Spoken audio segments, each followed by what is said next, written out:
del quiz, por un lado, y del taller pasado, como un simple recorderis de pronto.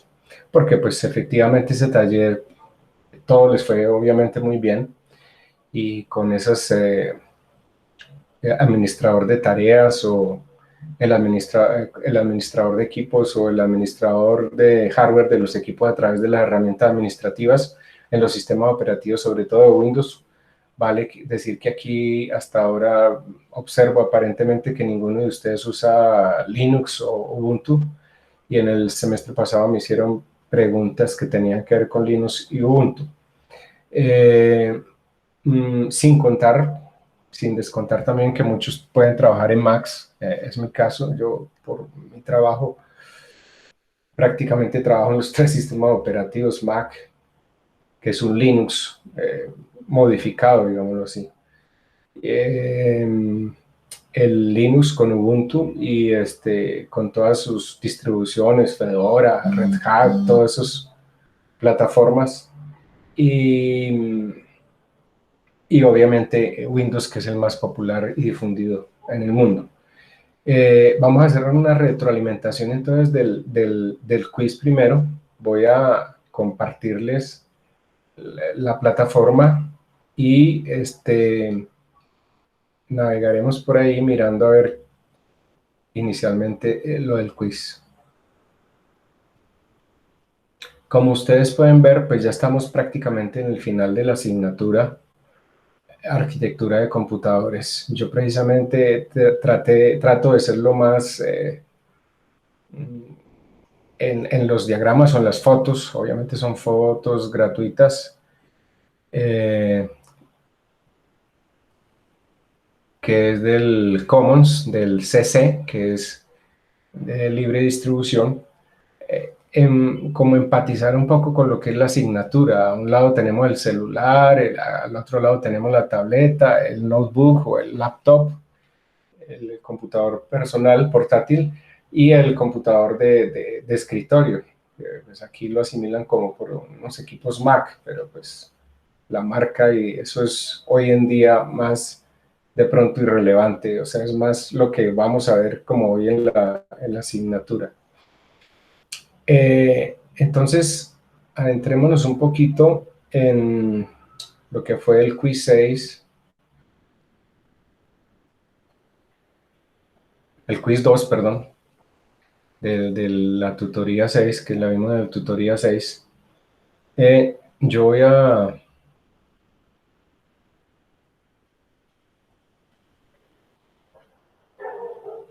intentar entrar, perdón, en las calificaciones, perdón. Y al azar voy a tomar 2 o 3 casos de las preguntas que no fueron totalmente o bien contestadas, por decirlo de alguna manera, o bien direccionadas en las respuestas. Voy a tomar aquí una muestra de 2 o 3 de ustedes. Por ejemplo, aquí en este caso, voy a meterme a este caso de alguno de ustedes. Y vamos a ver, por ejemplo, que aquí en la tercera pregunta, dice que la tercera pregunta fue fallida. Entonces, en la tercera pregunta dice, el flip-flop sirve para A. Es la memoria USB por excelencia, almacena bytes de información. No es. Es una memoria RAM, tampoco. Almacenar datos, no, tampoco. Es la memoria básica binaria, esa es la correcta. Ese sería el caso en este acceso que hubo de alguien. Vamos a mirar este otro. Y también recuerde que las preguntas en el orden no a todos ustedes se les presenta de la misma manera, es de forma aleatoria. Casualmente aquí dio la tercera pregunta también. Y dice, un multiplexor es similar. Ah, ya, sí, perdón. Le doy acceso ahí a Anderson, ¿cierto? Profe, ¿cómo está? ¿Qué tal? Y bueno, y entonces, como le estaba diciendo aquí, la pregunta es, ¿un multiplexor es similar a qué? Entonces selecciono una de tantas. Selector o conmutador de datos donde hay muchas entradas y una sola salida. B, un conmutador de paquetes de datos. C, es como un decodificador, extrae la información. Se parece a un codificador, modifica la entrada. Se parece a un demultiplexor. Por función que uno es y el otro es, se parece a un demultiplexor, pero la respuesta más acertada sería la A, selector o conmutador de datos, donde hay muchas entradas y una sola salida. Ese sería el otro caso. Y finalmente, vamos a seleccionar aquí algún otro, a ver si es diferente también la pregunta que los anteriores. Casualmente da también la pregunta 3, por ser aleatorio la selección, y dice, ah, sí, el mismo caso, multiplexor es similar a. Ustedes, como pueden ver, los quiz son realmente más de criterios, de conceptos, y algunos que dan algunos pequeños cálculos, pero que sintetizan de alguna manera lo que se ha visto. Entonces,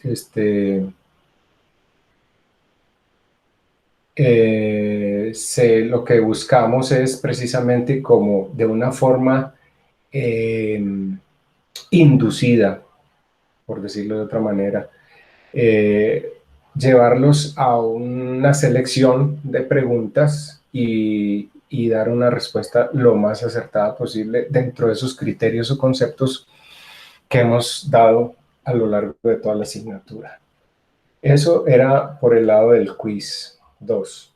Ahora, por el lado del taller, tengo para recordarles, pues sí, como ustedes bien lo saben, les pedí el favor a algunos que me retroalimentaran qué método o procedimiento hicieron o encontraron para hallar sobre todo la respuesta a la segunda, tercera y cuarta pregunta del taller pasado. Y ingresemos aquí temporalmente al taller 6. Identifiquen el link, cuáles son los principales componentes internos de una tarjeta madre en un típico computador. Les di el link de acceso. En general eso pues es un más como de selección hasta que encuentre uno la forma idónea y adecuada para ubicar cada componente de acuerdo a su descripción. En ese pues todos salieron muy bien. Y en los demás puntos igual. Entonces dice, en el segundo, el tercero y el cuarto punto, determine el tipo de memoria RAM, su capacidad máxima, velocidad, frecuencia y número de ranuras para expansión del computador. Es probable que no tengamos todos los elementos de juicios para hacerlo. Hay muchas maneras de hacerlo y eso es lo que les quiero como recordar acá. 3. Intente describir cómo saber el tipo de disco duro que emplea el computador, su capacidad total y si puede su tamaño. Y la cuarta, describir qué marca, tipo de procesador, velocidad, frecuencia y número de bits tiene el computador. Devolvámonos de pronto de la más simple, pudiéramos decir de alguna manera, porque uno siempre se centra mucho en la parte del microprocesador. Describir qué marca, tipo de procesador, velocidad, frecuencia y número de bits tiene el computador. Como todos ustedes lo hicieron, pues las respuestas son en general todas acertadas, pero quería recordarles que en Windows, a partir de Windows 7, Windows 8 y Windows 10, especialmente los últimos dos, Windows trabajó muchísimo en la parte de comandos CLI. Recuerden que los comandos CLI son los comandos de interfaz de línea de comandos, que es cuando uno invoca en búsqueda de la lupita CMD, que es enviar los comandos por terminal. Eso sería la otra forma. Enviando los comandos por terminal, uno puede hallar toda la información que quiera de un computador a través de un sistema operativo. En este caso, de Windows. Hay un comando tipo CLI, de interfaz de línea de comandos, o por consola, si lo queremos llamar de otra manera, para que nos dé toda la información del computador, inclusive la BIOS, la marca, la serial del computador, el número de serie del computador, etcétera, la memoria, la CPU, el disco duro, toda esa información. Hay un comando, no sé si ustedes lo han oído hablar o mencionar, que se llama el comando WMIC. WMIC. Ese comando, dependiendo de lo que uno haga, nos permite encontrar información relevante de un equipo, de un sistema operativo en su total o en sus partes. Entonces, con ese comando wmic, uno como comando de consola, tipo terminal o CLI, podemos visualizar muchísima información detallada del equipo. Eso como para aclarar un poquito la situación. Recuerden que también a través de, como ustedes mismos lo dijeron, a través de el administrador de tareas, el monitor de rendimiento, o en este caso más específicamente, yo diría que a través de la herramientas administrativas, podemos visualizar muchísima información del computador. Pero bueno, no quedamos limitados tampoco a eso. Si yo quiero conocer datos del microprocesador, uno puede entrar por panel de control, sistema, y él automáticamente le va a mostrar qué sistema operativo es, de qué año es, qué versión es, de qué número de bits tiene, qué procesador tiene el equipo, qué marca, etcétera, etcétera. Entonces, hay muchas formas de accesar la información para poder encontrar esos puntos 2, 3 y 4. Eso era lo que quería, así como retroalimentación general, hablarles del taller pasado, taller 6. Y lo que nos atañe el día de hoy, estamos en vísperas de la última tutoría que siempre acostumbro colocar. En este caso es como un taller más, pero que lo denomino proyecto final o trabajo final, donde para recordarles que yo promedio la nota de ese trabajo final, para que sea denominado de esa manera. Como la presentación que cotidianamente ustedes hacen por grupos de los talleres o los trabajos, y la sustentación que la hago de forma individual para crear como ese diferencial, eh, y se promedian esas dos notas. Trabajo que es de común acuerdo del grupo, más la sustentación individual, que será la próxima semana, y con eso promedio las dos notas, y esa es la nota definitiva del trabajo final. Quiero también comentarles y recordarles, les ruego el favor muy encarecido, que el trabajo final me lo presenten. Por eso aquí en la tutoría 7, y bajamos un poquito, en la tutoría 7 hablo del trabajo final ya. Se plantea el trabajo final y obviamente en la tutoría 8 me deben subir el proyecto o trabajo final para que quede registrado en plataforma. Como de costumbre, ojalá que por tardar el día lunes, como es de costumbre, me lo suban por tardar, porque yo tengo que revisarlos, calificarlos y poder tener muy presente qué hizo cada grupo para la sustentación. De ahí poderle sacar unas preguntas individuales para cada uno de ustedes, independiente del grupo, obviamente revisando el trabajo de qué hizo cada grupo, y entonces así poder procesar esa información y tener las preguntas puntuales para cada uno de ustedes de acuerdo al trabajo que hayan presentado. Entonces, les ruego encarecidamente, por favor, ojalá el lunes, por tardar el día martes en las horas de la mañana, máximo al mediodía, me suban los trabajos a la plataforma para yo poderlos revisar y, y tener claro qué hicieron y qué preguntas les puedo hacer para la sustentación individual. Entonces, ya devolviéndonos un poquito en la temática del día, el objetivo individual para esta semana es conocer las principales arquitecturas de las computadoras. Ya lo vimos en forma muy general desde el punto de vista funcional, pero ahorita lo vamos a ver un poquito más detallado con el famoso concepto de von Neumann, el diagrama de von Neumann, y Harvard, y Pipeline, entre otras. Yo me siento como en la obligación de ir más allá de lo que es la asignatura. ¿Por qué? Porque es que los tengo que meter a la vida profesional. Esto no se puede quedar simplemente en una discusión didáctica de por qué es, cómo es, si es un sumador, un restador, un multiplicador, un divisor. No, a entrarnos realmente en la vida práctica de los equipos de computación. Y así también conocer las principales arquitecturas de los microprocesadores, Intel, AMD y obviamente ARM, que es el adendo que he hecho ahora. Finalmente, plantear las propuestas de los trabajos finales, como ya les dije. Aquí nuevamente muestro una figura, una foto gratis de libre distribución de lo que podemos condensar como que la asignatura, visto desde una manera ya real para uso. ¿Qué archivos tenemos montados aquí? Y he anexado 2 archivos más para este semestre. Este que es el que he venido trabajando, que es la arquitectura de computadores. Aquí hacemos un repaso rápidamente de lo que es un computador, visto arquitectónicamente en su construcción. Tenemos las unidades ópticas o de CDs, DVDs, las unidades de floppies que ya están en desuso, de 3 1/4, los discos duros, que ya no hablamos de discos duros, sino medios masivos de almacenamiento, el gabinete como tal, o la caja, como uno dice vulgarmente, las fuentes de poder, el procesador con su cooler.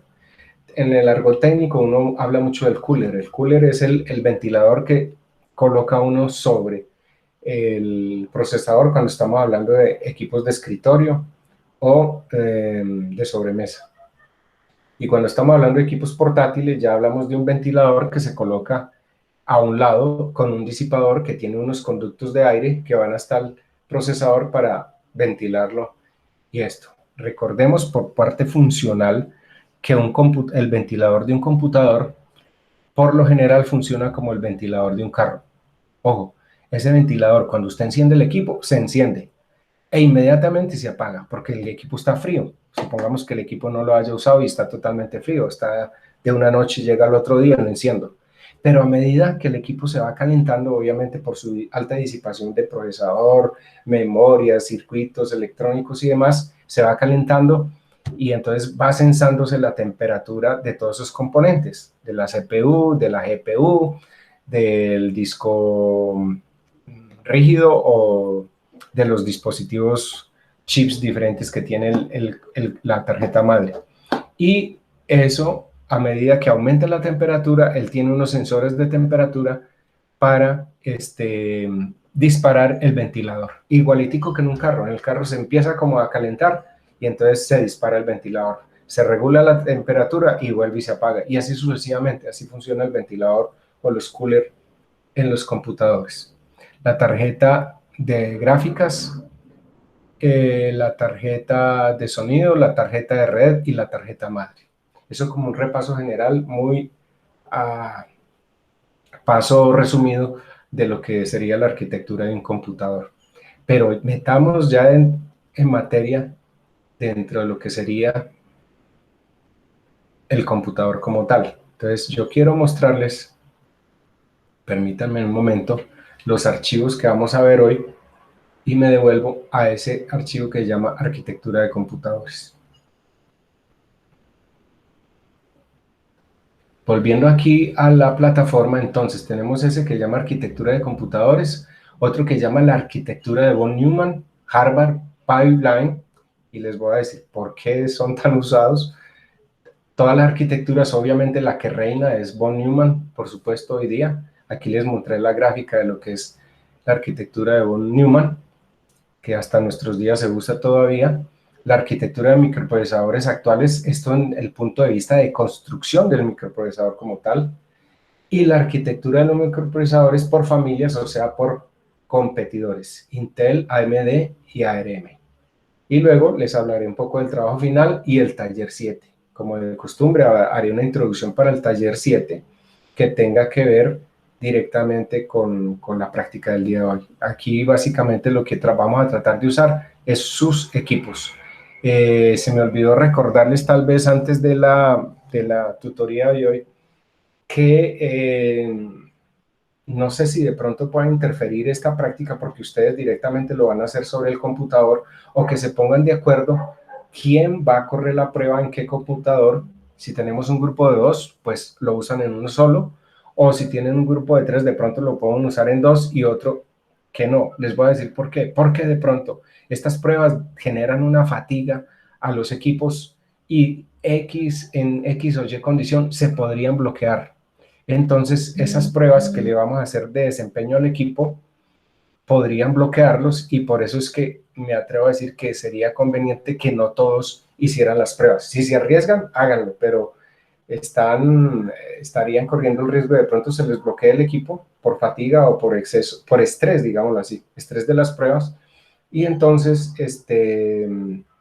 perderían la conectividad y obviamente tendrían que reiniciar el equipo y volverse a conectar. ¿Y por qué les digo estrés? Porque se pueden sobrecalentar inclusive en algunos casos. Entonces, les advierto eso también, pues como para que lo tengan ahí presente.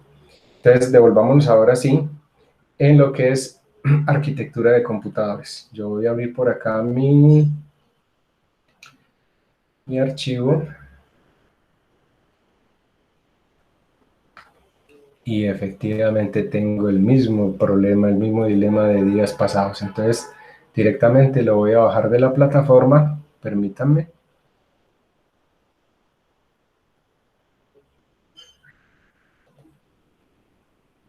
Vuelvo a la plataforma. Perdón, corro lista acá de una vez, que se me había olvidado. Permítame.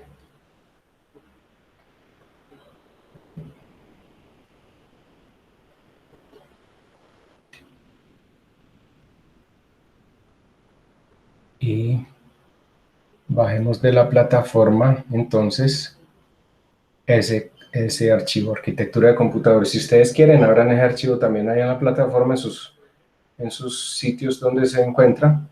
Y podemos abrir el archivo para que lo miremos.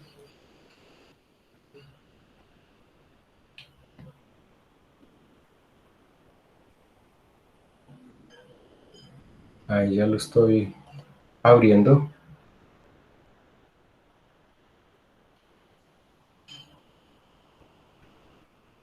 Ustedes están viendo en sus pantallas un titular que dice arquitectura de computadores, ¿verdad? La plataforma, profe. Solo la plataforma. Sí. Permítame, entonces voy a volver a mirar acá. Ok.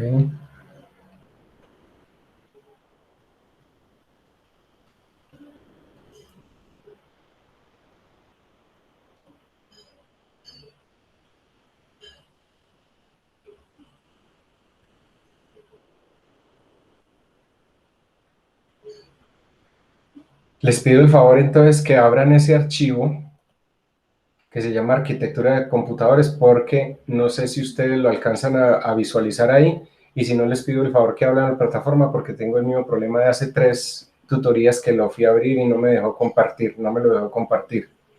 Entonces necesito que abran ahí en la plataforma donde dice arquitectura de computadores todos para poder visualizar ese archivo. Son 5 páginas y rápidamente les voy a hacer un resumen de lo que trata. La arquitectura de computadores es el diseño conceptual y la estructura operacional fundamental de un sistema de computadores. Es un modelo y una descripción funcional de los requerimientos y las implementaciones de diseño para las partes de una computadora, principalmente por la forma de la unidad central de proceso, que es la CPU, que recordemos que esta ya vamos a ver en la arquitectura de un Newman, que ahí ya viene integrado lo que es el microprocesador, la unidad aritmética lógica y los buses de control, direcciones, datos y memoria, digámoslo así. La arquitectura de una computadora está basada en los principios que se aplican a todo dispositivo del computador, como son la velocidad, la capacidad, el tipo de conexión. Y desde el punto de vista del hardware también, de acuerdo a sus requerimientos por funcionalidad, rendimiento y costo. Y es ahí donde nos vamos a centrar hoy en la práctica, que es el rendimiento. La computadora recibe y envía la información a través de los periféricos por medio del System Bus o los famosos llamados canales. La CPU es la que procesa la información para la computadora. Ojo, hay 2 formas o partes bien definidas para la computadora. La CPU, que es lo que denominamos vulgarmente nosotros cuando hablamos de un equipo de escritorio o un equipo de sobremesa, un desktop. La CPU es todo el gabinete donde viene todo, en la fuente, la CPU, la tarjeta madre, los componentes y todo. Así lo decimos, pero realmente la CPU es la encargada de ejecutar los programas y también se considera como compuesta por la memoria principal y la unidad aritmético-lógica y la unidad de control. Eso desde el punto de vista conceptual de la arquitectura como tal de la CPU. Pero como digo, vulgarmente nosotros le decimos CPU es a todo el gabinete, lo que digamos que es como un concepto algo distractor de lo que es la realidad, porque la CPU es básicamente el microprocesador con su unidad aritmética lógica y la unidad de control. Y obviamente se considera parte de la CPU la memoria principal, que ustedes ya saben es la memoria RAM. Y los periféricos. Entonces, en la CPU, en ese encapsulado que nosotros le decimos CPU, tenemos las dos partes, todo. La CPU con la fuente, con la alimentación, con los periféricos, con la tarjeta madre, memoria, dispositivos de conexión y todos los periféricos. Ahora, ¿cómo implementamos para que funcione todo a través de esa CPU? A través de instrucciones. Las CPUs, o sea, hablemos particularmente los microprocesadores, ¿cómo interactúan con la máquina? A través de instrucciones. ¿Cómo? Por ciclos de reloj, por instrucciones. Esas instrucciones se denominan instrucciones por ciclo de reloj, instrucciones por ciclo de reloj, que se llaman IPC. Vamos a ver toda esa terminología también hoy. Entonces, por ciclos de reloj se ejecutan todas las instrucciones a través del microprocesador, que se hace almacenamiento de esos operandos en la CPU, donde se ubican los operadores, aparte de la sustractora informativa, que se denomina SI. En otras palabras, el microprocesador ejecuta todas las operaciones de la máquina, se opera toda la álgebra booleana, suma, resta, multiplicaciones, divisiones y toda operación compleja. Y todo eso se maneja a través de operandos, comandos explícitos por instrucción. ¿Cuántos operandos se expresan en forma explícita en una instrucción típica? Normalmente son de 0, 1, 2 y 3 niveles. Posición de operando. Cualquier operando puede estar en memoria, pero deben estar algunos o todos en los registros internos de la CPU. Por si ustedes no lo sabían, todo microprocesador trae como mínimo, estamos hablando de los microprocesadores de hoy día, 32 registros. El AX, el BX, el CX, el DX, está el stack index, el data segment, el extra segment, o sea, es una cantidad de registros que maneja el microprocesador, donde se maneja información, datos de entrada, datos de salida, para poder procesarla, ordenarla, dar prioridades y ejecutarlas dando unas respuestas. Las operaciones, qué operaciones están disponibles en el conjunto de instrucciones y el tipo de tamaño de operandos y cómo se especifican. ¿Cómo se hace todo eso? A través de todo lo que ya vimos, a través de las puertas lógicas, que normalmente son 7. Las compuertas lógicas digitales NOT, AND, OR, XOR, NAND, NOR y XOR. ¿Cómo tramitamos el almacenamiento de esa información operándose en la CPU, en el microprocesador, que tiene la unidad aritmética lógica y la unidad de control incluidas con sus bus de control o buses de control?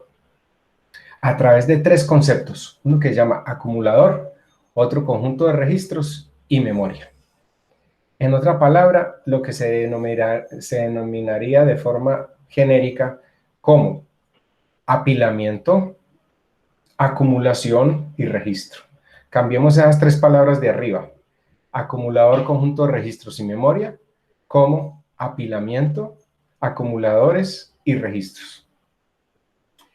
Los acumuladores es un operando que está implícitamente en el acumulador. Denominémoslo de otra manera, los contadores. El contador general de la CPU es un acumulador, leyendo o ingresando datos, por ejemplo, una calculadora estándar. Por eso le podemos decir acumulador o contador, el contador estándar de la CPU. La arquitectura de una pila en el argot de informática es apilamiento, es como ir poniendo uno encima del otro. Eso es la pila, el apilamiento. No es necesario nombrar a los operandos, ya que estos se encuentran en el tope de la pila. O sea, primero llegó uno abajo, luego el segundo, el tercero y cuarto, y cuando llego al tope de la pila, ahí va la pila, que eso es el stack index o el índice de pila que dice dónde van los operandos. En este caso es lo que se denomina el apilamiento, que es uno a uno desde abajo a tope. Y la arquitectura de registros, que tiene solo operandos explícitos. Es decir, ya habíamos dicho que los registros en un microprocesador no se denominan memoria principal. porque no son direccionables, se llaman o se denominan es por nombre, no por dirección. Entonces, como se manejan es por nombre, no son direccionables y por eso no se consideran de memoria principal. La ventaja de las arquitecturas. El método de apilamiento es un modelo sencillo para evaluación de expresiones o maneja instrucciones cortas. El modo de acumulador o contador también son instrucciones cortas y minimiza los estados internos de la máquina. Y de registro. Ya los de registro, todos los microprocesadores de hoy en día usan acumuladores, pilas y registros. Modelos más generales para el código de instrucciones parecidas. Automatiza la generación de código y la reutilización de operandos. Reduce el tráfico a memoria. Claro, porque los registros sirven para agilizar todo eso. Y una computadora típicamente tiene 32 registros, como ya les decía. Inclusive si es de 32 o 64 bits. El acceso a los datos es mucho más rápido y veloz. ¿Qué desventajas hay de cada uno de esos métodos para manejar la información a través del microprocesador? En el apilamiento de pila, no se puede acceder aleatoriamente. ¿Por qué? Porque primero llegó uno, luego el otro. Es un apilamiento. Se puede formar un cuello de botella por ese mismo apilamiento. En cuanto al acumulador, las desventajas sería que es solamente para almacenamiento temporal, mientras se están ejecutando las instrucciones, los operandos, los datos que se están manejando. Y el tráfico de memoria es muy alto en esta aproximación de acumulador o contador. Y en cuanto a registros, pues todos los operadores deben ser nombrados, o sea, se nombran registro AX, BX, CX, DX, lo que les decía, conduciendo a instrucciones más largas y por tanto pueden generar algún retardo en la ejecución de máquina, o sea, en la ejecución de microprocesador. Esto como un resumen muy general, porque en realidad esto es mucho más complejo de lo que uno se imagina. Bueno, en cuanto a la arquitectura como tal, veamos el concepto que vimos la tutoría pasada, viéndolo de una manera muy genérica. Tenemos la memoria, la unidad de control, la unidad aritmética lógica y por medio del acumulador los periféricos, o sea, las entradas y las salidas. Si pasamos a la página 4, ya lo vemos como aparece en la plataforma, el diagrama típico de lo que es la arquitectura de von Neumann. En la arquitectura de von Neumann tenemos la CPU que encuadra todo lo que habíamos dicho, el microprocesador con sus registros, con su contador de programas o acumuladores, la unidad aritmética lógica y la unidad de control. Con la unidad de control manejamos la memoria principal a través del bus de direcciones y a través de la unidad aritmética lógica los sistemas para entrada y salida a través del bus de control también, o bus de sistema. Ya visto desde otro punto de vista, quiero mencionarles la arquitectura de Harvard y la arquitectura de Pipeline por dos motivos. Porque en la arquitectura de von Neumann manejamos solamente una memoria para manejar toda la información, mientras que en la arquitectura de Harvard usamos dos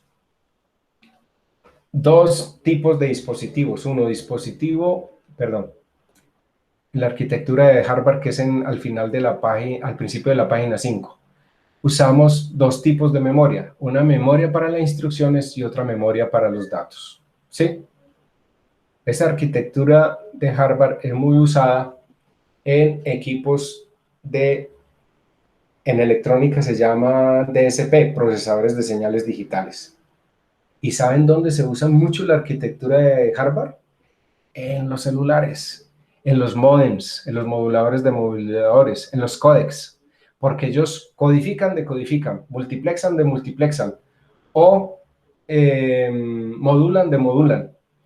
Se usa mucho en los procesadores de señales digitales. ¿Por qué? Porque en la voz y en el video uno comprime información. Usted está hablando en la parte análoga y lo digitaliza. Ahí está usando un procesador de señales digitales. O sea, está usando un codificador análogo digital. Y al otro lado, para que lo escuchen al otro lado, que a través de que pase el medio de comunicación y llegue hasta su destino, hace lo contrario. Entonces, demodula, decodifica o de multiplexa. Y ahí es donde obtiene esa aplicabilidad la arquitectura de Harvard. Memoria de instrucciones, memoria de datos, con una unidad de control, una unidad aritmética lógica y los periféricos de entrada y salida. Hay otro concepto mucho que se usa, es el North Bridge y el South Bridge, que yo ya se los había dicho, ustedes ya hicieron una práctica en el taller pasado, que el puente norte que controla todas las funciones directas entre el microprocesador y la memoria principal, la memoria RAM. Básicamente es su principal función. Y el South Bridge o puente sur, que como también llamado puente sur, su función principal es la de controlar el funcionamiento del bus del procesador, la memoria y las conexiones AGP y PCI Express, o sea, los periféricos.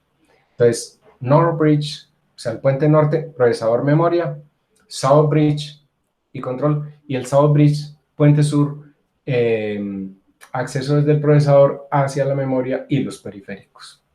Y hay otro concepto que se usa mucho también, que es el chipset. Chipset en inglés quiere decir conjunto de chips, de circuitos integrados, utilizados en la placa madre.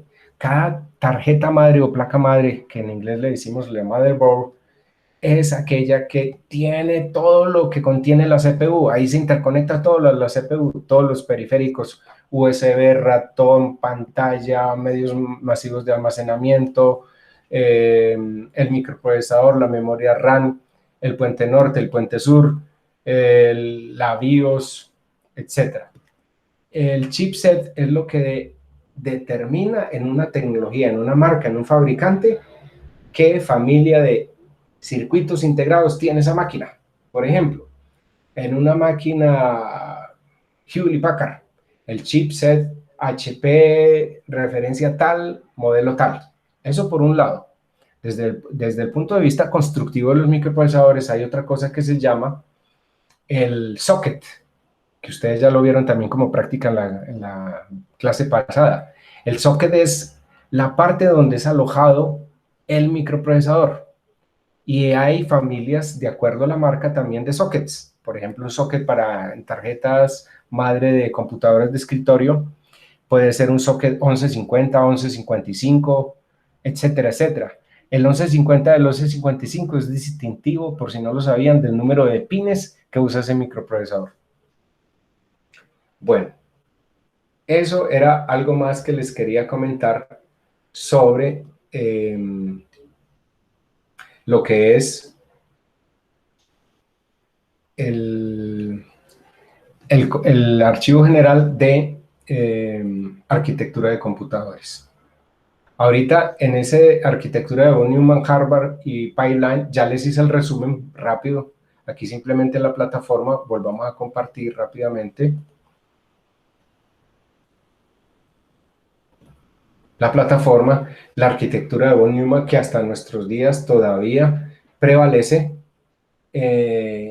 como les había dicho, la CPU, que tiene unos acumuladores o contadores con sus registros para poder manejar los operandos, los comandos, las operaciones por ciclos de reloj. O sea, las instrucciones se manejan es por ciclos de reloj. O sea, es un indicativo que se llama el IPC, instrucciones por reloj.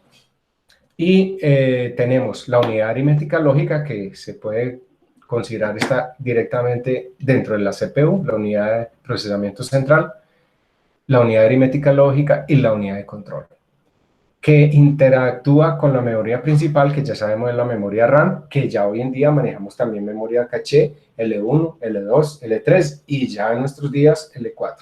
Y cada una de esas memorias L1, L2, L3 y L4 va subiendo en capacidad de almacenamiento para poder interactuar mucho más efectivamente entre el microprocesador, que es altísimamente rápido, contra la memoria RAM, que no son tan rápidas, son menos rápidas que el microprocesador. Eso por ese lado. Entonces les dejo ese archivo de referencia de la arquitectura de von Neumann, Harvard y Pipeline, que ya se lo resumí rápidamente.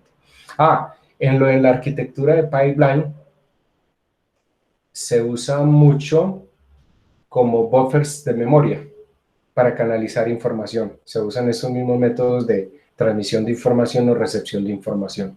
Es altamente usada hoy día también. Y pasemos a este tema. Vamos a ver si se me deja compartir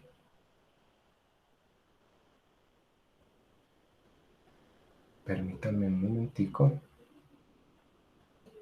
Vamos a ver si se me deja compartir y si no me toca pedirles el favor de que abran igual el archivo que se denomina, el próximo que vamos a ver, arquitectura de microprocesadores actuales.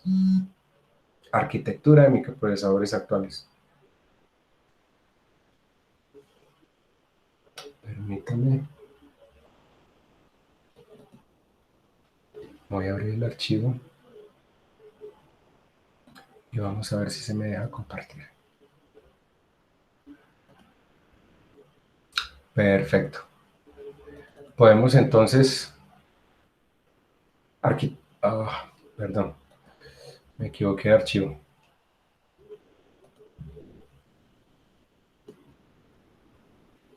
Permítame que me equivoqué de archivo.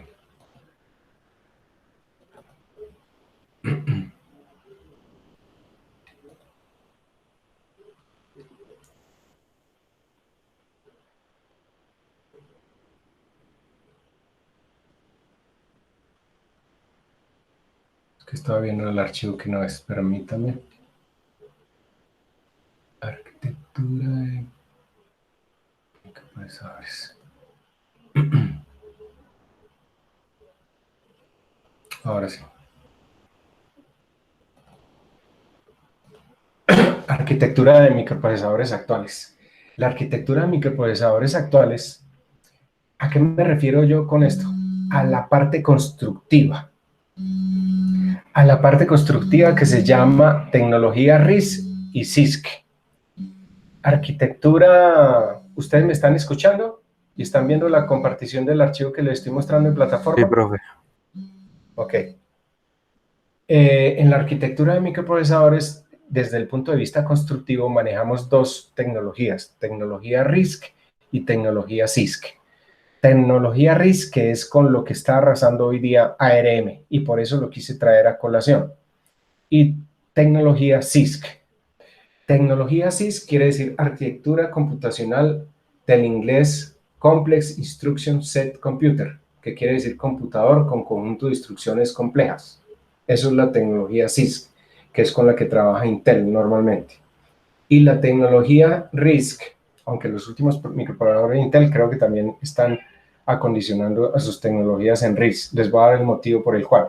Miren, en el cuadro comparativo, RISC es una instrucciones de máquina en paralelo, y la ejecución de instrucciones es más corta, más resumida. En cambio, en la arquitectura CISC es más extendida, más extensa, ¿sí? Conversión de microcódigo, microinstrucciones y ejecución de microinstrucciones. Mientras que en RISC, que es la arquitectura computacional del inglés Reduced Instruction Set Computer, o sea, computador con conjunto de instrucciones reducidas, es un microprocesador con las características de tamaño fijo y presentadas en un número reducido de formatos. Entonces, el resumen es que RISC maneja un conjunto de instrucciones muy reducido y en su constructividad por arquitectura computacional, el microprocesador maneja menor número de circuitos integrados que CISC. Entonces, por eso se está imponiendo. Para poder conocer la arquitectura del microprocesador, uno puede entrar por la consola desde el sistema operativo, en el menú de ejecutar y escribir cmd para los comandos clean y darle enter y colocar esto entre comillas, eco porcentaje processor architecture porcentaje, o copiarlo en las comillas y darle enter. Perdón, copiarlo sin las comillas y darle enter, y entonces en la consola te indicará el tipo de arquitectura de tu PC. Pero bueno, digamos que una forma práctica de hacerlo es,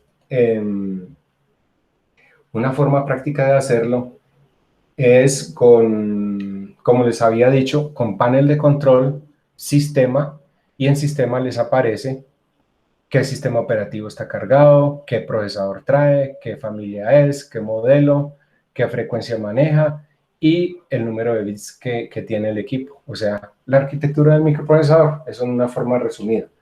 Eso sería para el caso de la arquitectura del procesador constructivamente hablando dentro del mismo, el microprocesador como tal. Ahorita vamos a ver lo que sería la arquitectura de microprocesadores Intel versus AMD versus ARM. Pues permítame, yo abro el archivo y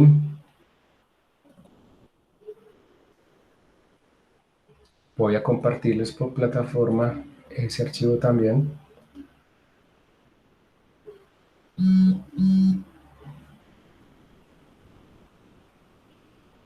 Intel versus AMD ARM. Antes lo llamaba Intel versus AMD. Ahorita lo extendí al concepto de ARM. Digamos que llegamos a la parte álgida del estudio y la comparativa de los microprocesadores por familias según fabricante.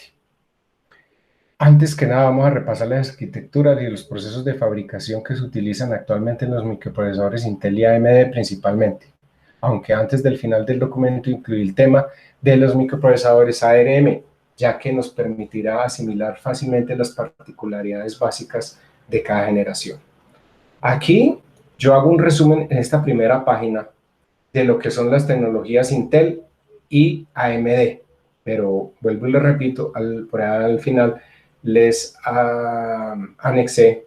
Este documento yo lo comprimí, la verdad. Le hice unas modificaciones y una optimización para hacerlo lo más corto posible, porque originalmente era un documento como de 15 páginas. Entonces, en esta primera página hacemos una comparativa más que todo de las familias Intel y AMD. ¿En qué sentido? Resulta que las familias de microprocesadores, desde el punto arquitectónico, constructivo, se manejan por nombres, como por alias. Por ejemplo, existe la familia Intel Skylake, que se usa para microprocesadores Intel Celeron, Pentium, Core i3, i5 e i7.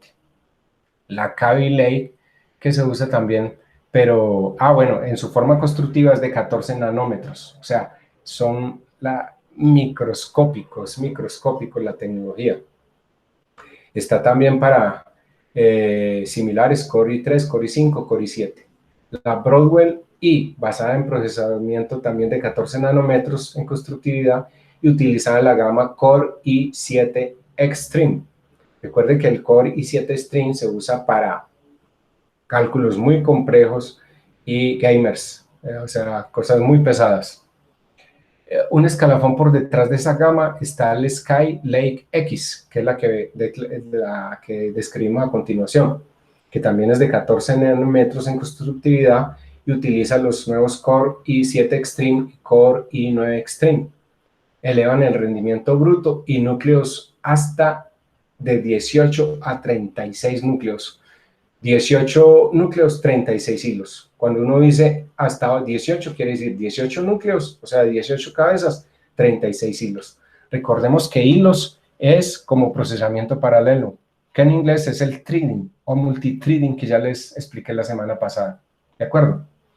Ahora, en el Kaby Lake X está basada también en constructividad de 14 nanómetros, y se usa mucho en Core i7 y Core i5. Utilizan el mismo socket y chipset que los anteriores, pero no soporta memoria en cuádruple canal, por ejemplo. Ahorita ya pasamos a los AMD. Los AMD son los típicos Bulldozer y los Zen de los Ryzen, ¿cierto? Muy populares hoy día.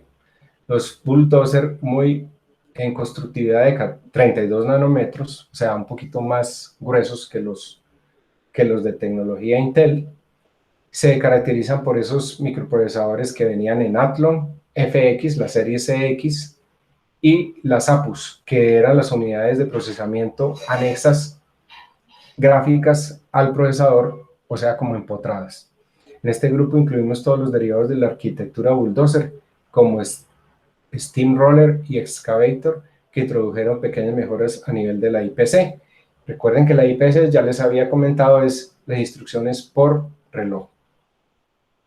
Y la tecnología Zen, que está basada en el procesamiento de 14 nanómetros y se utiliza en los Ryzen y los Ryzen Pro y en los Threadripper, rivales directos de los Skylake X, y cuentan con hasta 16 núcleos y 32 hilos. Recordemos que los microprocesadores ya después de los Pentium ya manejamos mínimo 2 núcleos y venían 2 núcleos, 2 hilos, o sea, 2 núcleos, 2 procesamientos paralelos. O 2 núcleos, 4 hilos, que ahí es donde vienen a jugar los Core i5 y los Core i7, que vienen 4 núcleos, 8 hilos o 4 núcleos, 4 hilos. 4 núcleos, 4 hilos, 4 núcleos, 4 cabezas, 4 procesamientos paralelos. O 4 núcleos, 8 hilos, 4 cabezas, 8 procesamientos paralelos. Porque se puede decir que desde el punto de vista físico, si yo tengo un núcleo, puedo tener 2 hilos, o sea, 2 procesamientos paralelos. Eso es como la analogía. Eso desde el punto de vista genérico, pero si vamos un poquito más allá, ya desde el punto de vista etiquetado de los microprocesadores, se usa mucho un etiquetado, por ejemplo, en las familias Intel AMD, una letra U, o sea que si usted trae un microprocesador que dice es un microprocesador Core i5U y tiene la letra U, eso quiere decir que son de consumo bajo, o sea, de ultra bajo consumo, letra U. Y obviamente no son tan potentes como otros. ¿Y cómo determina ustedes la potencia de un microprocesador? Hay un concepto que se llama el TDP. El TDP es la potencia de disipación máxima de microprocesador. Y el TDP es el que le dice la potencia y como la capacidad de potencia de ese procesador. Y estaba en vatios. Otro es la letra T o S, que se utilizan para computadores de escritorio de consumo, indican un menor consumo a cambio de reducir las frecuencias de trabajo. Entonces, miren, cuando yo tengo un computador portátil que trae la letra U, quiere decir que es de bajo consumo. Si trae la letra T o S, es de baja prestación. ¿Por qué? Porque sacrifican la frecuencia del procesador. Y si trae una letra K o X, indica que el procesador viene con un multiplicador de desbloqueo. Antiguamente los computadores venían, sobre todo los desktop, los computadores de escritorio venían con una función que se llama el turbo. Entonces uno prendía el equipo, le hundía ese botón turbo y aceleraba la frecuencia o multiplicaba, aumentaba la frecuencia de procesamiento de él para hacerlo más potente y más rápido. ¿Por qué? Porque es que se puede decir en términos genéricos que todos estos dispositivos computacionales, si la frecuencia es más alta, es más veloz, obviamente, ¿no? O sea, es más potente. Más potente en cuanto a su capacidad de procesamiento. Ahora, si trae la letra HQ, quiere decir que tiene un alto desempeño gráfico. Si trae la letra HK, quiere decir que es como la anterior, pero también vienen con overclock. Overclock es un concepto técnico que se usa en los microprocesadores, justo de lo que estaba hablando. Overclock es que permite hacer un ajuste a la máxima frecuencia para un mayor rendimiento del microprocesador. Estamos hablando directamente ya de los microprocesadores, o sea, de las pastillas como tal, ¿cierto? De esa pata multiaraña, digámoslo así. Ahora, desde el punto de vista ya genérico, podríamos decir que los microprocesadores Intel usan microprocesadores Celeron, Pentium, Core i3, Core i5, Core i7 y hasta Core i9 y Core i9 Extreme hasta nuestros días. Los Celeron ya, dígame por favor. Profe, qué pena. Hay un Intel también que es, creo que es Xeon, algo así. Lo manejan como en servidores. Sí, en servidores, exactamente. Los Xeon, no los cito acá, pero sí, usted tiene toda la razón. Los Xeon se usan directamente como de una alta prestación, porque ya es una gama muy alta de microprocesadores que son altamente costosos, por supuesto, que se usan especialmente en servidores. Vale la aclaración, muy bien. Sí, señor, gracias por recordarlo. Entonces, mire que los Celeron eran como los más bajitos. Si usted tiene un portátil con Celeron, hermano, bájese ese equipo porque para equipos computacionales o ingeniería se queda corto al máximo. Venían a 2 núcleos y a 2 hilos. O sea, 2 núcleos, 2 hilos. O sea, 2 núcleos, 2 procesamientos paralelos. No tenía multiplicación de ejecución en tareas. Los Pentium eran mayores frecuencias de reloj, eran mucho más rápidos, típico de esa familia, los Kaby Lake, como ya lo mencioné arriba. En los Core i3 vienen a 2 núcleos y 4 hilos. Entonces mire que ahí ya empiezo a multiplicar el procesamiento.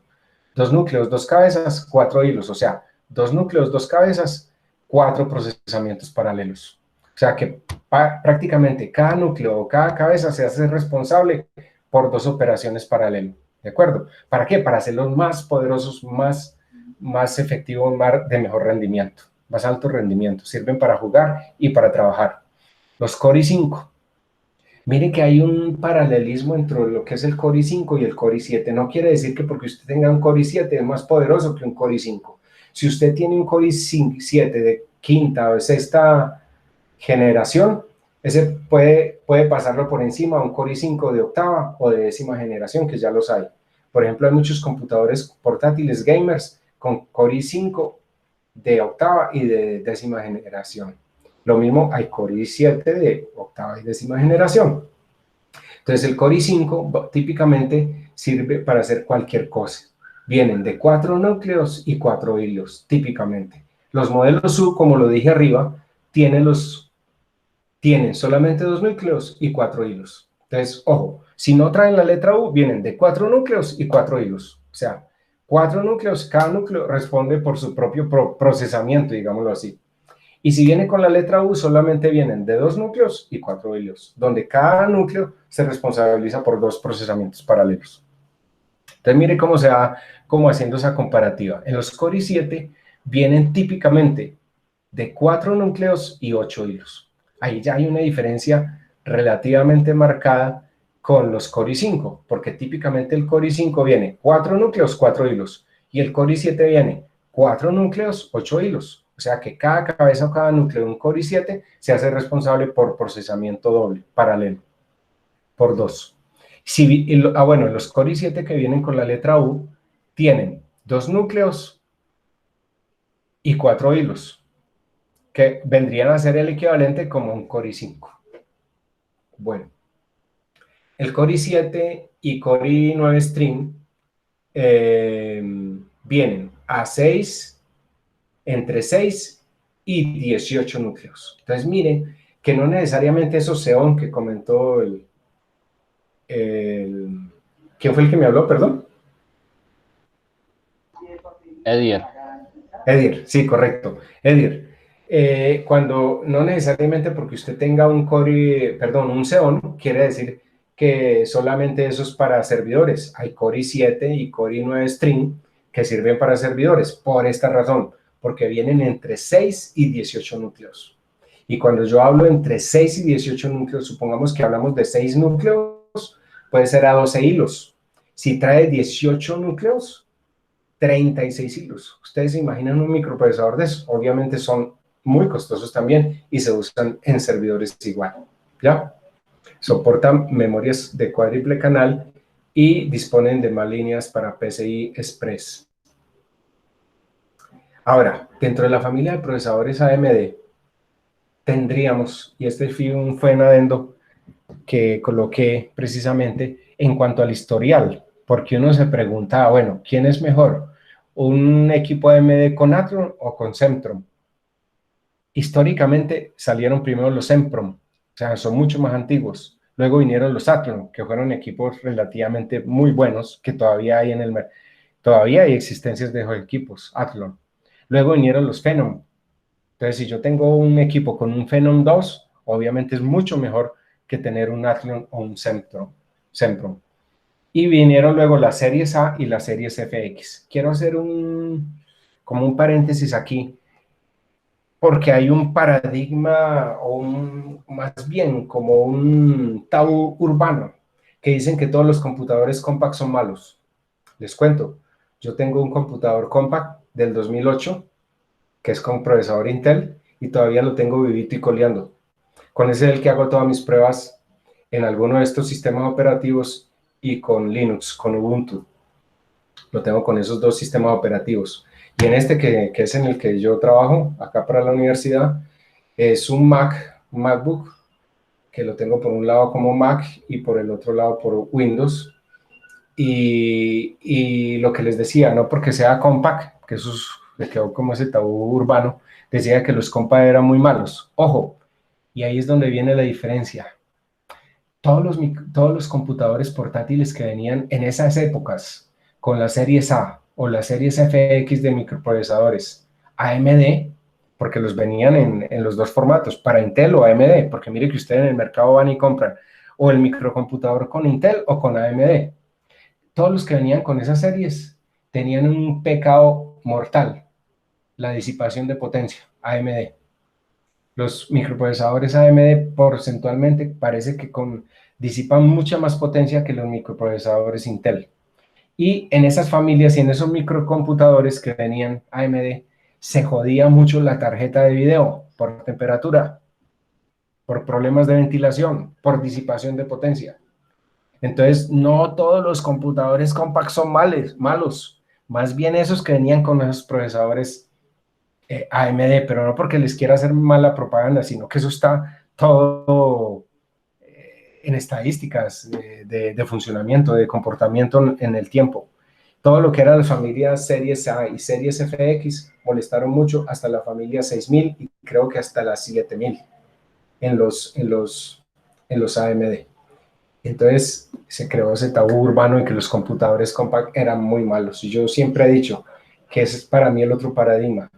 No hay marcas malas, son los modelos. Depende de cómo lo construyeron, qué modelo tenía, cómo era, qué procesador tenía, qué memorias tenía, qué discos duros tenía. Eso es lo que hace el desempeño de un equipo. El integrar todo el equipo con su familia, con las marcas. Entonces, en AMD estaban los Athlon. Hay versiones que van de los 2 a los 4 núcleos, aunque no llegan al nivel de los Pentium actuales, digamos. Bueno, los Pentium actuales de la época, pues ya no. Bueno, todavía algunos Pentium, ¿no? Todavía se comercializan algunos microcomputadores con Pentiums. Y las APUs, que era lo que les decía, las unidades de procesamiento integradas como tarjetas gráficas, o sea, encapsuladas en los mismos procesador y GPU en un mismo encapsulado. Esos son las APUs para AMD. Venían a 2, a 4 núcleos y núcleos gráficos bastante potentes también. Y ahí es donde viene todo. Venían las familias A, que eran los APUs, y las familias FX. Venía la FX 4300. Cuando hablábamos de FX 4300, 4 núcleos y unas frecuencias de trabajo muy altas. La familia 6300, de FX 6300, 6 núcleos, también con frecuencias de trabajo muy altas. La familia FX 8000, 8300, viene a ser como la gama media actual de los AMD junto con los FX 9000. Y ahí es donde se especifica el TDP, la máxima disipación de potencia. Tienen 8 núcleos y unas frecuencias de trabajo que superan los 4 GHz, o sea, son procesadores ultra potentes, pero tienen el pecado de la disipación de potencia, o sea, que si no tienen buena ventilación, manejan muchos problemas en tiempo por su vida útil, o manejaban, pues. Y hoy día se conocen los Ryzen, que son el tope de las gamas de AMD, que vienen a 4 núcleos y 4 hilos, hasta 8 núcleos y 16 hilos. Y los Ryzen Pro, que son la seguridad integrada para el hardware. Y los Threadripper, que son los de múltiples núcleos y hilos, 16 núcleos y hasta 32 hilos. Me atreví en este documento a hablar también entonces de la familia de los procesadores ARM.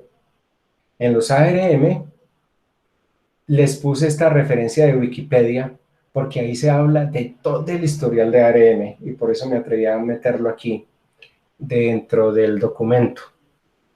Porque ARM era una arquitectura original de 32 bits, desarrollada por ahí en los años 1983 por la empresa inglesa Acorn Computers Limited, y que manejaba un sistema reducido de instrucciones. Por eso es que ARM usa el sistema RISC, que era el que les comenté ahora rato.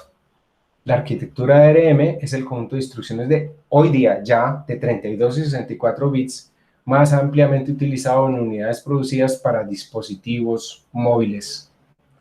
O sea, la tecnología de celulares, de equipos móviles, se expandió y se popularizó en el mundo por ARM. Un enfoque de este diseño basado en RISC permite que los procesadores ARM requieran una cantidad menor de transistores que los procesadores x86 CISC típicos de la mayoría de procesadores personales e Intel, ¿no? Entonces, aquí hago como una expansión un poquito de lo que es ARM como filosofía. ARM, anteriormente llamada como Advanced RISC Machine, originalmente Acorn RISC Machine, es una arquitectura RISC de 32 bits, hoy día también de 64, con la llegada de la versión B8A y a 64 bits desarrollada por ARM Holdings. ¿Por qué se llama ARM Holdings? Porque ellos manejan licencias, patentan licencias, sacan licencias y los fabricantes cogen esas licencias y fabrican sus microprocesadores. Los procesadores ARM están diseñados para ser lo más eficientes posibles, aceptando solo las instrucciones que se pueden ejecutar en un solo ciclo de memoria. Y los hay desde comienzos, desde el ARM1 hasta el ARM11, y luego los Cortex, altísimamente difundidos los celulares también, como Cortex A8 y A9. Y hoy día, por eso metí ese ítem de los ARM, porque Apple acaba de hacer un multimillonario negocio con ellos a partir del 2021 para producir todos sus microprocesadores, o sea, se divorció de Intel. La arquitectura ARM es licenciable. ¿Qué quiere decir licenciable? Se las da a los fabricantes y ellos construyen sus microprocesadores de acuerdo a sus necesidades. Esto significa que el negocio principal de ARM Holdings es la venta de los núcleos IP, o sea, la propiedad intelectual. Y los fabricantes los fabrican de acuerdo a sus necesidades.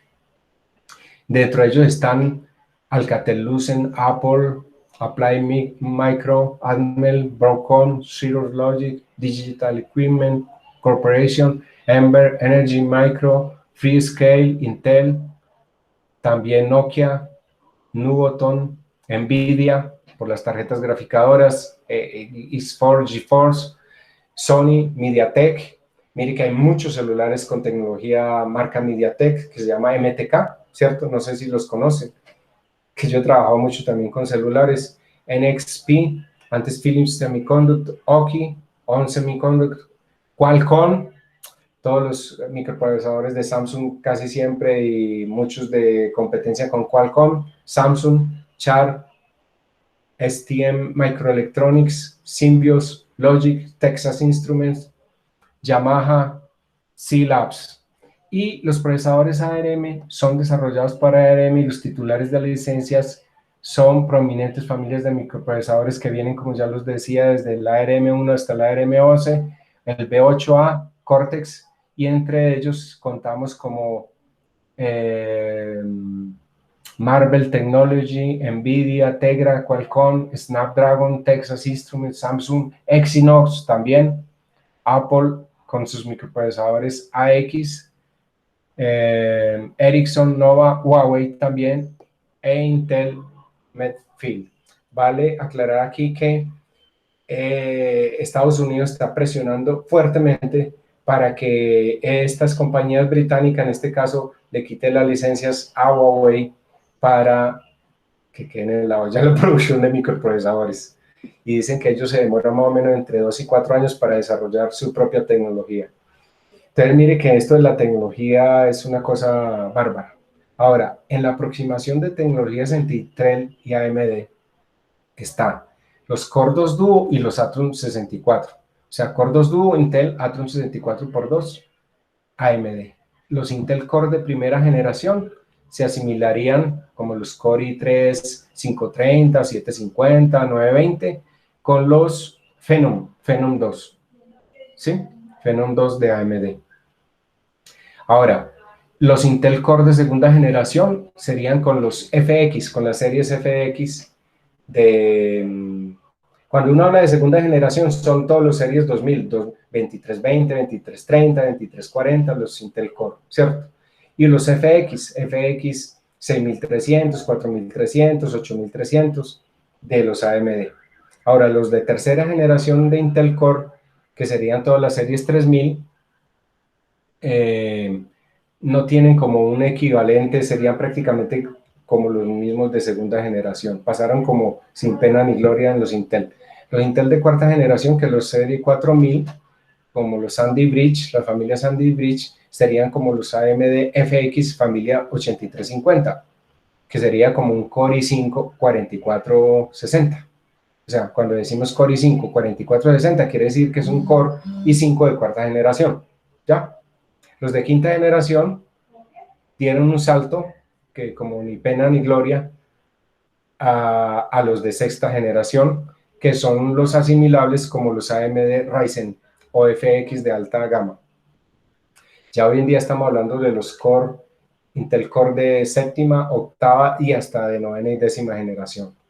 Y los Ryzen, que son los del tope de la tecnología AMD o los Ryzen Pro. Ahora hablemos de la terminología. Multihilo o multithreading, hiperthreading y SMT, que es el multithreading simultáneo.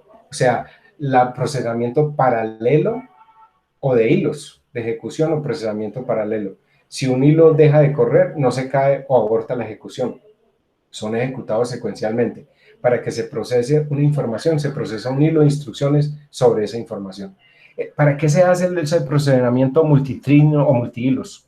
Precisamente para eso, para evitar que no se caiga todo el procesamiento, sino que el procesador tiene 2 núcleos, 4 hilos. Entonces, en esos 2 núcleos maneja por cada núcleo 2 hilos. Entonces, si uno de esos hilos se cae, uno de esos procesamientos paralelos se cae, el otro procesamiento sigue con la ejecución y no pasa nada. Digamos que suple el problema, digámoslo así. Y el TDP quiere decir máxima potencia a la que puede operar un microprocesador y está dada en vatios. El IPC, como les había dicho, las instrucciones por ciclo de reloj, factor de rendimiento de un microprocesador. El IPC es un factor fundamental de características de un microprocesador. La APU, que ya lo sabemos, es de la tecnología AMD, de la marca AMD, que es una unidad de procesamiento acelerado para procesamiento gráfico.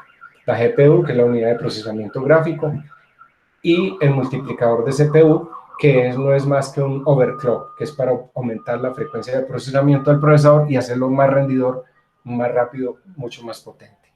Ese es el resumen que les quería mostrar de lo que es las tecnologías en cuanto a familias AMD, Intel y ARM.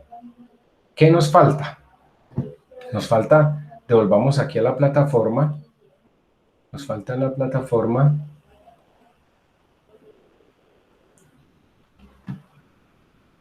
hablar de lo que es el taller y el trabajo final. Entonces, ¿qué tenemos para hoy? Hoy, para mí, y la próxima clase son de lo más interesante en esta finalización de esta asignatura, porque ustedes ya interactúan directamente con los equipos en su todo, en su integralidad. Dos aspectos muy importantes. Primero, como la mayoría de software que uno usa es Windows, entonces entramos el taller en Windows. Hay que hacer una diferenciación. Windows 7, Windows 8, Windows 10. La mayoría de equipos hoy en día trabajamos como Windows 10. Bueno, porque ya se acabó el soporte de Windows 7 en enero y todo ese cuento, ¿cierto? Aunque no quiere decir que porque se acabó el soporte no pueda seguir trabajando las máquinas. De hecho, este equipo que yo tengo aquí con Windows es con Windows 7, con unos antivirus muy buenos, lo tengo bastante protegido, aunque tuve un bache muy fuerte en diciembre del año pasado y tuve un ransomware, no sé si ustedes conocen eso del ransomware y eso de la seguridad informática, y me salvó que tenía un backup de hacía 10 días, y si no, estaría llorando aquí todavía. ¿Qué quiero decirlo con lo de la introducción por lo de Windows? Hay dos formas de uno ver la calificación de un equipo. Una, directamente por el sistema operativo. En Windows 7 se hace por panel de control, sistema. Y por allá arriba, después donde dice Windows 7 o Windows 10 o Windows 8, lo que diga, Service Pack 1, 2019, 2014, 2004, 2019, 2020. Entonces dice ahí debajito, calificación de este computador. Y aparece una nota. Pero puede ser que ustedes nunca le hayan corrido esa prueba al equipo, si es Windows 7. Pueden pinchar ahí y correr la prueba. ¿Qué pruebas le hacen a un equipo para denotar o calificar su rendimiento? Uno hace pruebas de procesamiento, que es la de microprocesador, pruebas de memoria, pruebas de acceso al medio masivo de almacenamiento, sea el disco duro o una SSD, y prueba de gráficos. ¿Qué es lo típico de la calificación de un equipo en Windows? La calificación más baja es la calificación del equipo, que es el procesamiento gráfico, casi siempre, casi siempre. Entonces, es una calificación muy pobre porque hasta hace 4 años, 5 años tal vez, uno siempre se guiaba por lo que decíamos, procesador, velocidad del procesador, 64 bits, muy rápido, bueno, todo eso. Y la memoria RAM. Y ahí paraba uno y decía, es que yo quiero hacer el computador que se me volvió muy lento. Entonces uno le cambiaba la memoria del RAM, no se la expandía y listo. Supuestamente se volvía más veloz, pero eso no es lo que hace un equipo más veloz o más lento. Son varios factores, el microprocesador, el procesamiento gráfico, la memoria RAM y obviamente el almacenamiento. Y eso todo lo que quiero que veamos hoy, la calificación de un equipo. Entonces, la primera parte del taller 7 es eso, calificar un equipo. Si ustedes trabajan con Windows 7, ya les expliqué cómo. Si lo trabajan con Windows 10, probablemente no tiene esa partecita, como les decía, en panel de control sistema, donde pueda haber la calificación. Y probablemente les toque bajar un archivo ejecutable para que lo instalen en Windows 10 o en Windows 8 que se llama Windows Aero, WinAero. Se llama WinAero Trigger. Entonces, ustedes bajan ese archivo, si no lo tienen, yo se los comparto por el WhatsApp para que lo suban y lo instalen en sus computadores y puedan correr esas pruebas. ¿Qué es lo interesante de todo esto, muchachos? Que cuando ustedes, es que es la segunda parte, cuando ustedes corran las partes del segundo punto, todo, primero la calificación que le da el sistema operativo, con Windows 7 o Windows 10. La segunda parte del taller habla de otros software de terceros para hacerle calificación a todos los fabricantes. Esa calificación de todos los calificantes,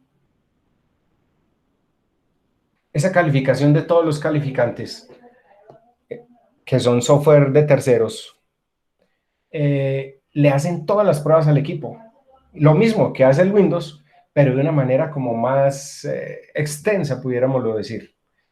Y entonces ellos hacen múltiples pruebas a nivel de procesamiento, 1, a nivel de gráficos en 2D y en 3D, 2, a nivel de acceso a la memoria RAM, 3, y a nivel de acceso al almacenamiento masivo, sea el disco duro o SSD. Entonces, hacen todas esas pruebas y le dan una calificación al equipo. Y en esa calificación al equipo, ellos votan, de acuerdo a cada fabricante, él tiene su propio ranking de puntuación y le dan una calificación y lo comparan con diferentes equipos. Y dicen, su equipo quedó en el puesto 100, o su equipo quedó en el puesto 1000, o su equipo quedó en el puesto 50. O si usted tiene un equipo súper bueno, dice, su equipo está en el puesto 20 y le da el ranking. ¿Sí? Entonces, esa es el complemento de la parte del taller, la parte 2 del taller 7 y el trabajo final. ¿Qué es el trabajo final?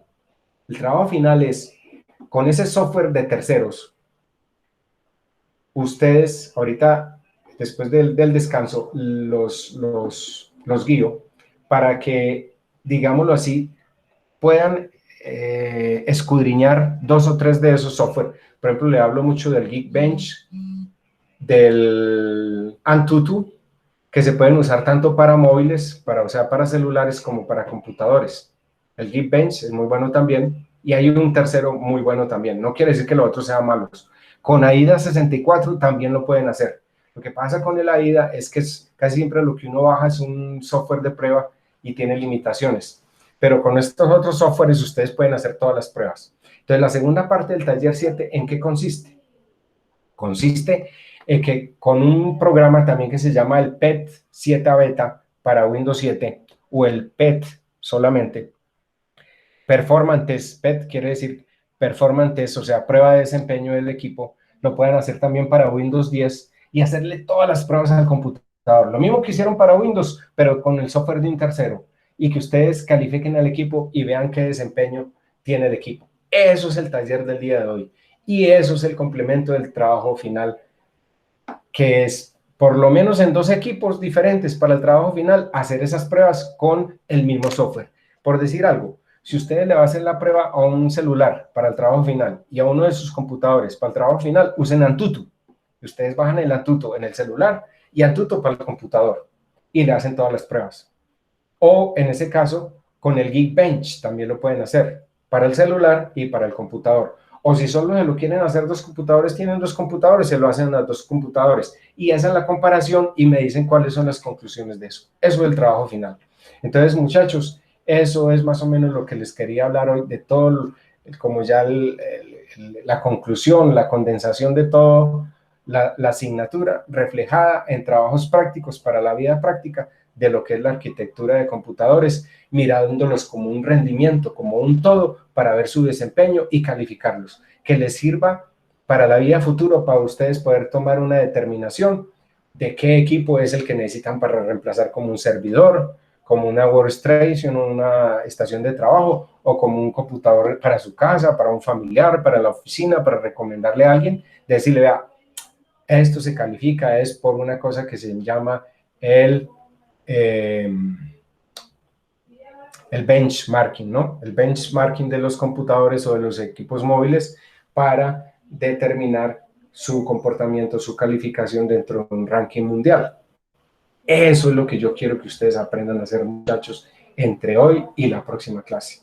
¿Listo? ¿Entendido? Preguntas, sugerencias, ampliaciones. Después del descanso podemos hacer otra ampliación si quieren.